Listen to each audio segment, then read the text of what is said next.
Es mediodía, las 11 en Canarias.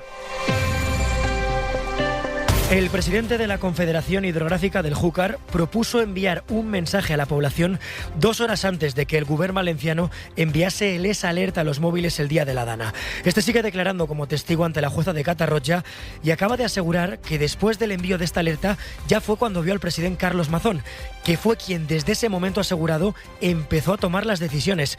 Radio Valencia, Adrián Sánchez. Se cumplen 2 horas y media de declaración. Miguel Polo ha explicado que tras alertar de la situación en la presa de Forata, la consellera afirmó que descartaban evacuaciones. Él propuso enviar un mensaje a la población y a partir de ahí, sobre las 6 de la tarde, según él, se empezó a hablar del alert, aunque no se envió hasta las 8:11. Afirma que nadie en la Confederación comprendía por qué la reunión no avanzaba. Ha insistido además en que ellos propusieron que se ampliara la zona de envío de la alerta, ya que al principio solo se quería mandar a los municipios afectados por la presa de Forata. Y sobre la presencia del presidente Mazón, el responsable de la CHJ afirma que le vio en el CECOPI tras el envío de la alerta. Al principio solo escuchaba, pero después tomó las riendas, dice Polo, y empezó a dar los turnos de palabra. Mientras sigue escalando la polémica sobre las pulseras de vigilancia de mujeres maltratadas que fallaron y que llevaron a la absolución de algunos agresores. Es una información que adelanta la SER hasta ahora. El Ministerio de Igualdad ha enviado una carta al Observatorio de la Violencia sobre la Mujer asegurando que en ningún momento el Poder Judicial advirtió a la ministra Ana Redondo de que cambiar el contrato de estas pulseras suponía un riesgo. Mariela Lourido, buenos días. Buenos días. En ningún momento se recibió en Igualdad una comunicación oficial desde el Consejo General del Poder Judicial sobre la mala calidad del servicio Cometa que iba a prestar la nueva empresa adjudicataria, como ha señalado la anterior presidenta del Observatorio, Ángeles Carmona. Así lo asegura en esa carta la delegada del Gobierno contra la violencia de género, que niega que Carmona avisase del riesgo a ella o a la ministra Redondo, con la que se reunió antes del cambio del contrato. El ministro Bolaños ha terciado también en la polémica para asegurar: en ningún momento los dispositivos dejaron de funcionar, que siguieron enviando los mensajes a las mujeres que tenían órdenes de alejamiento con sus agresores. Por tanto, también creo que es necesario aclarar este extremo, que ayer lo hicieron tanto Fiscalía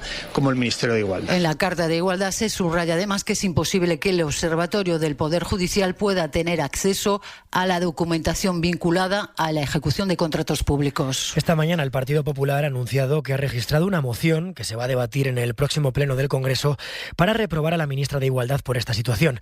Lo ha explicado la portavoz parlamentaria de los populares en Telecinco, es Esther Muñoz. Es gravísimo. Mujeres que se creían seguras y realmente no lo eran, no lo estaban. Y en el Ministerio lo sabían. Por tanto, desde el Partido Popular nosotros hemos registrado una moción que se va a debatir en este pleno, en estas Cortes, en este Parlamento, la semana que viene, el miércoles, en cuyo primer punto se va a pedir la reprobación por parte de esta Cámara a la ministra de Igualdad.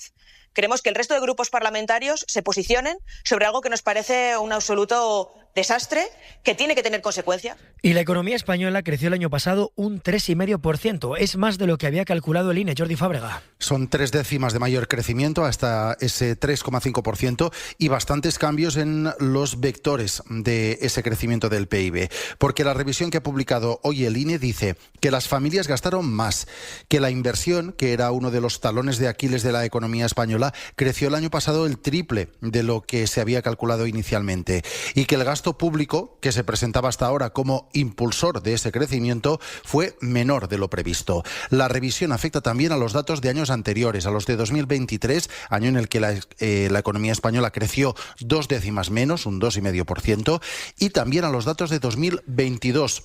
Un año que terminó con un avance del PIB del 6,4%, es decir, 2 décimas superior a lo sabido hasta hoy. Deportes, Óscar Ejido, muy buenas. Hola, Liana, muy buenas. Con la victoria del Barça 1-2 en Newcastle, con doblete de Rashford, se acaba la primera jornada de la Liga de Campeones para los 5 equipos españoles, con un saldo de 2 victorias, la del Barça y la del Madrid, y derrotas para Atlético, Villarreal y Athletic de Bilbao. Pasada la Champions, hoy vuelve la Liga, con el comienzo de la 5ª jornada en primera, con el Real Betis, Real Sociedad a las 9. En segunda empieza la 6ª, con el Deportivo Huesca a las 8:30. Y además la Liga da a conocer a la 1 de la tarde el límite del coste total de las plantillas de primera y segunda. A esa hora empieza también la rueda de prensa de Xabi Alonso en la previa del Real Madrid español de mañana sábado, con las bajas de Hausen, Mendy, Tren y Rüdiger. Y a las 2 de la tarde el Unicaja juega contra el Brex en la Intercontinental, y si ganan van a jugar la final del domingo. Pues de momento es todo. Sigue Hoy por Hoy con Ángels Barceló desde el Molino de Barcelona. Hay más información en nuestra web en cadenaser.com.